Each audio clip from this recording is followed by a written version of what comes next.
Hello friends, मैं doctor PS Tiwari, आप सभी का स्वागत है। दोस्तों, आज हमारा रेड लाइन सिम्टम का 83वां वीडियो है, 83। इस वीडियो में भी मैं आपको कुछ दवाइयों का रेड लाइन सिम्टम बताऊंगा। चलिए शुरू करते हैं।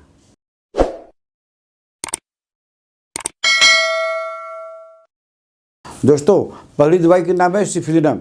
तो ये जो है, इसका एक खास रेड लाइन सिम्टम यह है कि यह डिप्लोपिया में बहुत अच्छा काम करती है। डिप्लोपिया माने दो चीज़ आपको दिखाई देती है। ये तो हो गया डिप्लोपिया का मेन सिम्टम। लेकिन सिफिलिनम में क्या होता है कि जो आप देख रहे हैं एक चीज़, उसी का शैडो ठीक उसके नीचे पड़ रहा है। याद रखिए, दो चीज़ वो भी दिखाई दे रहा है, लेकिन वो साइड में दिखाई देता है। जिस चीज़ को आप देख रहे हैं उसका शैडो ठीक उसके नीचे पड़ता है। तो इसके लिए सिफिलिनम एक रामबाण दवाई है। सिफिलिनम 200 सप्ताह में एक बार लगातार कुछ दिन तक दिया जाए तो इस तरह का जो डिप्लोपिया ठीक हो जाता है। दोस्तों, अगली दवाई का नाम है सोडियम नाइग्रम। इसमें क्या होता है कि यह जो आई फ्लोटर्स की बहुत बढ़िया दवाई है, बशर्ते कि यह जो आई फ्लोटर्स है, आई फ्लोटर्स में अक्सर क्या होता है कि डाट घूमते रहते हैं। एक डाट, सादा डाट इधर से उधर आया और फिर काला डाट इधर से उधर आया। आप देख रहे हैं तो आपके आँख के सामने डाट जो है घूमते रहते हैं। लेकिन सोडियम में क्या होता है, इसके जो आई फ्लोटर्स होते हैं, इसके डाट्स फ्लाई करते हैं। माने आप देख रहे हैं तो आपको डॉक्टर को बोलना पड़ता है कि हमारी आंख में लगता है कि कोई चीज़ फ्लाइंग कर रही है, ऊपर से नीचे इमीडिएट आ गई और नीचे से ऊपर तुरंत गई। तो उसके लिए जो है सोडियम नाइग्रम 30 पावर में 2-2 बूंद करके दिन में 3 बार लगातार 1 महीना तक दीजिए। आपका इस तरह का आई फ्लोटर्स ठीक हो जाएगा। दोस्तों, अगली दवाई के नाम है सालिसिया और इसका एक यूनिक रेड लाइन सिम्टम यह है, फोड़ा कहीं भी होता है। अगर फोड़ा स्पेशली जॉइंट में अगर हो गया है तो आपको और दवाई देने की ज़रूरत नहीं है। उसके लिए सालिसिया दीजिए। 6x पावर में दीजिए, 30 पावर में दीजिए, 200 पावर में दीजिए, जैसा फोड़े का रूप रहे। अगर शुरुआत में देंगे तो ठीक हो जाएगा, अगर पक गया है सुखाने के लिए देंगे तो 200 देंगे। माने सालिसिया से ही काम आपका हो जाएगा, बशर्ते कि जो है आपका फोड़ा, आपका एब्सेस जॉइंट पर हो। दोस्तों, अगली दवाई के नाम है सल्फ्यूरिक एसिड और इसका रेड लाइन सिम्टम यह है कि ये जो है गैंग्रीन की बहुत बढ़िया दवाई है। दोस्तों, गैंग्रीन बहुत ख़राब चीज़ होता है। इसमें क्या होता है कि ब्लड सप्लाई रुक जाती है, उस जगह को काट दिया जाता है। उसके बाद कुछ दिन बाद में फिर जो है फिर वहाँ पर सेंसेशन ख़त्म हो गया, ब्लड सप्लाई ख़त्म हो गई, फिर उस जगह को काट दिया जाता है। चाहे अंगुली की बात रहे, चाहे पैर की बात रहे, जब ब्लड सप्लाई कम हो गई वहाँ पर वो काट दिया जाता है। तो दोस्तों, याद रखिए, अगर गैंग्रीन मैकेनिकल इंजरीज हो गया है, अगर किसी को चोट लग गई है, मैकेनिकल इंजरी किसी कैसे भी मशीन से चोट लग गई है, चाहे जैसे भी लग गई है, तो आपको सल्फ्यूरिक एसिड तुरंत खा लेना चाहिए। क्योंकि मैकेनिकल इंजरी से जो गैंग्रीन होता है उसके लिए सल्फ्यूरिक एसिड एक अच्छी दवाई है। तो चोट लगते ही आप सल्फ्यूरिक एसिड खा लीजिए।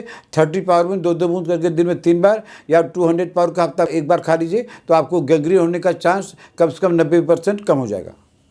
दोस्तों, अगली दवाई का नाम है स्टोंसिया। इसमें क्या होता है कि हिचकी तो सबको आती है, हिचकी आई ठीक हो गई। लेकिन स्टोंसिया में जो हिचकी आती है तो हर एक हिचकी के साथ में आपको चेस्ट पेन होता है। हिचकी आने से आपको डर लगता है, क्योंकि हिचकी आई उसके साथ साथ में आपको चेस्ट पेन हो गया। तो आपको डरने की ज़रूरत नहीं है। आपके घर में अगर स्टोंसिया है तो आप स्टोंसिया कार 30 पावर में आपको हिचकी आ रही है, 10-10 मिनट पर 2-2 बूंद करके लीजिए। आपकी हिचकी भी ठीक हो जाएगी और आपका जो चेस्ट पेन हो रहा है हिचकी के साथ में, ये भी ठीक हो जाएगा। दोस्तों, अगली दवाई का नाम है स्ट्रिक्टा। इसका क्या रेड लाइन सिम्टम है कि कांस्टेंट ब्लोइंग द नोज, माने हमेशा जो है नाक साफ करने की इच्छा होती है। क्योंकि नाक जाम रहता है, आपको लगता है कि नाक में सर्दी भरी हुई है, हमेशा साफ़ करें। साफ़ कितना भी करें लेकिन नाक से कुछ निकलता नहीं है, खाली ड्राई रहता है, सूख जाता है। लेकिन आपको जो है कांस्टेंट ब्लोइंग ऑफ नोज, आपको हमेशा नाक साफ़ करने की इच्छा रहती है और नाक साफ़ करते भी हैं, लेकिन कुछ निकलता नहीं है। तो अगर ऐसा सिम्टम मिलता है तो आप जो है स्ट्रिक्टा 30 पावर में 2-2 बूंद करके दिन में 3 बार लगातार कम से कम कुछ दिन तक ले लीजिए। आपकी जो है प्रॉब्लम ठीक हो जाएगी। दोस्तों, अगली दवाई के नाम है स्पोंजिया एक कॉमन दवाई है, एक बहुत अच्छी दवाई है। इसका एक्शन बहुत बढ़िया होता है। दोस्तों, अगर कोई रात में सोया हुआ है, अचानक से उठ के बैठ गया और बैठने के बाद में उसको दर्द होने लगा और सांस फूलने लगी और कोई दिक्कत नहीं है। वैसे सांस फूलने की बीमारी रात में तो आर्सेनिक एल्बम में है, लेकिन उसमें तो दर्द नहीं होगा, उसमें खाली सांस की दिक्कत रहेगी और बेचैनी रहेगी। लेकिन इसमें क्या होता है, अचानक से उठ के बैठ गए और आपको सफोकेशन होने लगा, आपको चेस्ट में दर्द होने लगा। इसके लिए आप स्पोंजिया घर में रखे रहिए। स्पोंजिया 30 2-2 बूंद करके हर एक 10-10 मिनट पर लेते रहिए। आपका जो है चेस्ट में जो पेन हो रहा है वो ठीक हो जाएगा, आपका सफोकेशन ठीक हो जाएगा और उसके बाद आप चैन की नींद सोएंगे। दोस्तों, अगली दवाई का नाम है कैम्फर मदर टिंचर। यह कैम्फर मदर टिंचर ये ऐसी दवाई है, इससे जो है बोथ मेल एंड फीमेल अगर जो है कैम्फर मदर टिंचर को 5-5 बूंद करके थोड़े से पानी में कम से कम 1 हफ्ता, ज़्यादा नहीं 1 हफ्ता लेने से आपकी सेक्सुअल पावर बढ़ जाएगी, आपका स्टेमिना बढ़ जाएगा, आपका टाइमिंग बढ़ जाएगा। लेकिन याद रखिए सिर्फ 7 दिन लेना है। 7 दिन में आपकी प्रॉब्लम ठीक हो जाएगी। 7 दिन के बाद अगर लेते हैं आपको उसका उल्टा असर हो जाएगा। तो अगर सेक्सुअल प्रॉब्लम किसी को हो, सेक्स की इच्छा नहीं होती है, इरेक्टाइल डिस्फंक्शन हो, प्रीमेच्योर इजैकुलेशन है, चाहे जो भी हो, तो कैम्फर मदर टिंचर 5-5 बूंद करके दिन में 3 बार कम से कम 1 हफ्ता लीजिए, आपकी प्रॉब्लम सॉल्व हो जाएगी। 1 हफ्ता के बाद में बंद कर दीजिए। दोस्तों, अगली दवाई का नाम है प्लेटिना।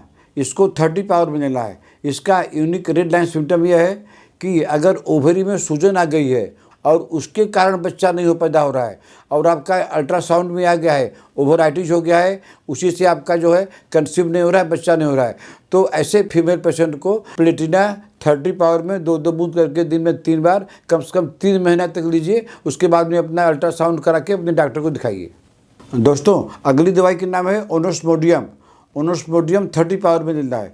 इसका एक सिम्टम क्या है कि इसमें जो है ब्रेस्ट में, फीमेल ब्रेस्ट में इचिंग होती है और दर्द होता है। तो कारण कोई भी हो, अगर किसी फीमेल पेशेंट को ब्रेस्ट में इचिंग होती है और पेन होता है, और चाहे सिर्फ इचिंग हो और चाहे सिर्फ पेन हो, तो उनको लिए जो है ओनोस्मोडियम 30 2-2 बूंद करके दिन में 3 बार लगातार, जब तक दर्द नहीं ठीक हो जाए तब तक ओनोस्मोडियम लीजिए। जब दर्द ठीक हो जाए और इचिंग ठीक हो जाए तब इसको बंद कर दीजिए। लेकिन जब तक इचिंग और दर्द होता रहे तब तक आपको ओनोस्मोडियम 30 2-2 बूंद करके सुबह शाम दोपहर लगातार कुछ दिन तक लगातार लेनी है।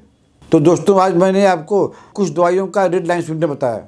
अगर आपको ट्रीटमेंट लेना है तो आप हमको व्हाट्सएप में मैसेज करके अपना अपॉइंटमेंट बुक कर सकते हैं। आप हमारे वेबसाइट में भी जाकर अपॉइंटमेंट बुक कर सकते हैं। हमारा वेबसाइट है drpswari.com। आशा है आपको हमारा आज का वीडियो पसंद आया होगा। इसको लाइक कीजिए, शेयर कीजिए। अगर आप अभी तक हमारा चैनल सब्सक्राइब नहीं किया है तो सब्सक्राइब करिए। तब तक मिलते हैं आपसे अगले ऐसे किसी वीडियो में। नमस्कार।